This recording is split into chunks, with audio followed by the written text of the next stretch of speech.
प्यारे बच्चों, हिंदी में गद्य खंड के अंतर्गत आज हम आचरण की सभ्यता नामक निबंध को पढ़ेंगे।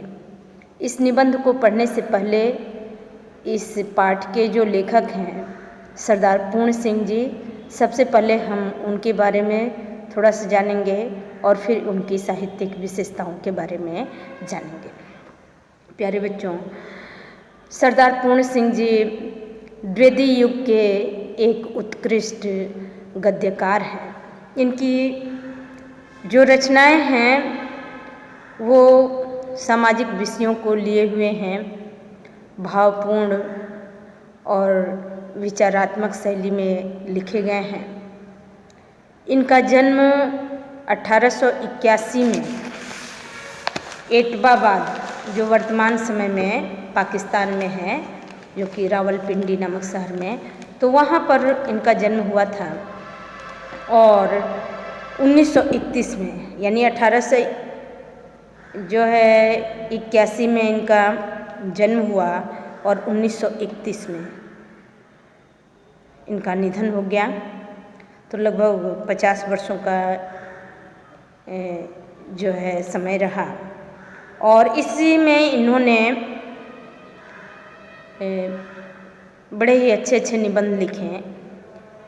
इन्होंने मात्र 6 ही निबंध लिखे, लेकिन 6 निबंधों को लिख करके इन्होंने जो प्रसिद्धि पाई, वैसी प्रसिद्धि बहुत ढेर सारी रचनाओं को लिख करके भी बहुत से साहित्यकारों ने नहीं पाई। सरदार पूर्ण सिंह के जितने भी निबंध हैं, वे निबंध विचारात्मक शैली में, भावात्मक शैली में लिखे गए हैं। इनके हृदय में भारतीयता की भावना जो है कूट कूट करके भरी हुई थी, इसीलिए इनका संपूर्ण साहित्य भारतीय संस्कृति और सभ्यता से प्रेरित होकर लिखा गया है। इनके जो निबंधों के विषय हैं प्रायः सामाजिक विषय हैं या आचरण संबंधी विषयों पर इन्होंने निबंध लिखी हैं। और इनके निबंधों में विचारात्मकता तो है ही, साथ में भावुकता भी है। इसलिए इनकी जो निबंध शैली है बड़ी ही मनमोहक है, आकर्षक है और प्रभावपूर्ण है। इनकी जो भाषा है, यानी निबंधों में इनकी भाषा है वो विशुद्ध खड़ी बोली है। उसमें संस्कृत के तत्सम शब्दों के साथ साथ अंग्रेजी के और फारसी के शब्द भी कहीं कहीं दिखाई देते हैं। और इस तरह से शैली के रूप में अगर देखा जाए तो इन्होंने भावात्मक शैली, विचारात्मक, वर्णनात्मक, सूत्रात्मक और हास्य व्यंग्यात्मक शैलियों का भी प्रयोग किया है। इनके जो प्रमुख 6 निबंध हैं वो इस तरह हैं: आचरण की सभ्यता, मजदूरी और प्रेम, सच्ची वीरता, अमेरिका का मस्त योगी, वाल्ट व्हिटमैन, कन्यादान और पवित्रता। ये 6 निबंध हैं इनके। अब हम इस पाठ के जो महत्वपूर्ण तथ्य है या जो खासियत है उसके बारे में जानेंगे। देखें, इस पाठ में सरदार पूर्ण सिंह जी ने आचरण के विविध पक्षों का उल्लेख करते हुए मानव जीवन में उसके महत्व की चर्चा की है कि किस तरह से मनुष्य के लिए आचरण अत्यधिक महत्वपूर्ण है, या आचरण का मानव के जीवन में क्या महत्व है। तो इस तरह से इस पाठ में उन्होंने इस बात की चर्चा की है कि मानव के जीवन में आचरण का क्या महत्व है। उनके अनुसार आचरण जो है एक ऐसी अपूर्व वस्तु है कि जिस व्यक्ति को यह आचरण रूपी खजाना मिल जाए, भंडार मिल जाए, उसके लिए कुछ भी अप्राप्य नहीं रह जाता, यानी कुछ भी उसके लिए ऐसा नहीं रह जाता जो उसे न मिल सके। इसीलिए लेखक एक जगह कहता है कि आचरण की सभ्यता को प्राप्त करके कंगाल आदमी भी राजाओं के दिल पर अपना प्रभुत्व जमा लेता है। लेखक यह भी कहता है कि जो सद आचरण है, जो सभ्य आचरण है, वो सभी विधाओं, कलाओं, साहित्य और राजत्व से भी श्रेष्ठ है। अर्थात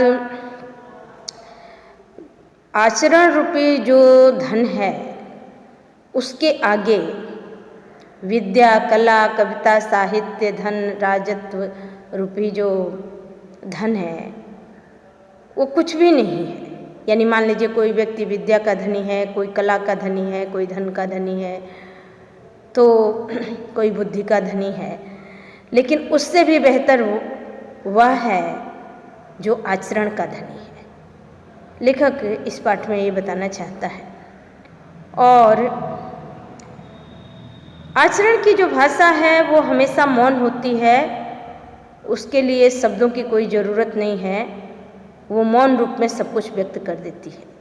जैसे जिस तरह से प्रकृति में विद्यमान जो जड़ पदार्थ हैं, जो अचेतन चीज़ें हैं, जैसे पेड़ पौधे, पशु पंछी, ये सब कुछ बता देते हैं, पर्वत पहाड़, नदी, झरने, सब कुछ बता देते हैं कि हमें कैसा व्यवहार करना चाहिए।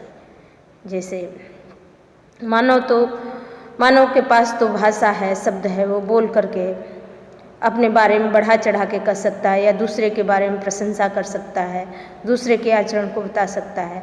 लेकिन ये प्रकृति में विद्यमान जो जड़ तत्व हैं, यह भी अपनी आचरण की भाषा को हमें समझाते हैं, मौन रूप में ही समझाते हैं। जैसे कहा गया है कि वृक्ष कबहू नहीं फल बके, नदी न संचय नीर, परमारथ के कारणे साधुन धरा शरीर। कि ये सारी चीज़ें, चाहे पेड़ पौधे हैं, इनका जीवन परमार्थ के लिए ही उत्सर्ग हो जाता है। वो अपना समस्त जीवन दूसरों के हित में ही लगा देते हैं। उसी तरह से इसीलिए लेखक ने इसमें बताया है कि जो सभ्य आचरण की भाषा है या सद आचरण की भाषा है वो हमेशा मौन होती है, और यह मन के विविध क्रियाकलापों द्वारा स्वयं प्रकट हो जाता है, वाणी से नहीं प्रकट होता। वाणी से तो व्यक्ति झूठ भी बोल सकता है, वाणी से आचरण की वास्तविकता प्रकट नहीं होती। ये तो मन के विविध क्रियाकलापों से बिना कहे ही प्रकट हो जाती है। लेखक ने यह भी बताया है कि आचरण हिमालय के समान उच्च और महान है। तो जिस तरह से हिमालय को बनने में प्रकृति ने अनंत काल लगाए, या अनंत काल में इतने सुंदर हिमालय का दर्शन हुआ है जो संसार में अति ऊंचा होने का यानी सर्वश्रेष्ठ होने का गौरव प्राप्त किए हैं, उसी तरह से सुंदर आचरण भी एक दिन में बनने वाली चीज़ नहीं है, उसे बनने में समय लगता है। आचरण की प्राप्ति आसानी से भी नहीं होती। लेखक कहना चाहता है कि आचरण का विकास मानव जीवन का उद्देश्य होना चाहिए, और आचरण की सभ्यता के विकसित हो जाने पर ही मानव में मानसिक सभ्यता का उदय होता है, और इस तरह से मानव जीवन में द्वंद्वों से उत्पन्न जो तमाम समस्याएं हैं वो समस्याएं स्वयं समाप्त हो जाती हैं। अर्थात जब आचरण की सभ्यता विकसित होती है तो मनुष्य मानसिक रूप से सभ्य हो जाता है, और इस तरह से उसके समस्त द्वंद्व समाप्त हो जाते हैं, स्वतः ही समाप्त हो जाते हैं। लेखक अंत में बताना चाहता है कि आचरण की सभ्यता का जो क्षेत्र है वो बड़ा ही निराला है, बड़ा ही अद्भुत है। उसमें किसी तरह का भेदभाव नहीं है, वहाँ किसी तरह का विवाद नहीं है, वहाँ किसी तरह का झगड़ा नहीं है, ना उसमें धार्मिक संकीर्णता है, न ईर्ष्या द्वेष है, न घृणा है, न पाप है, न अमीर गरीब है, न ऊंच नीच है, कुछ भी नहीं है, कोई अवगुण नहीं है। इस तरह से इस पाठ में, इस निबंध के माध्यम से लेखक ने एक सृजनात्मक और रचनात्मक कार्यों में लगने का संदेश भी दिया है कि मनुष्य अगर इस तरह की सोच रखता है तो एक श्रेष्ठ सभ्य समाज का निर्माण होता है, जिसे लेखक ने आचरण की सभ्यता का देश कहा है और उसी को मनुष्य का स्वदेश भी कहा है।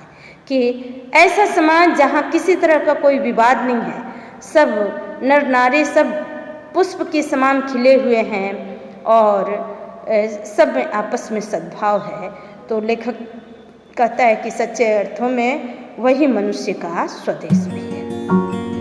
अब हम थोड़ा थोड़ा करके आगे के अवतरणों में मुख्य मुख्य अवतरणों की व्याख्या को पढ़ेंगे, उससे संबंधित प्रश्नों के उत्तर को जानेंगे।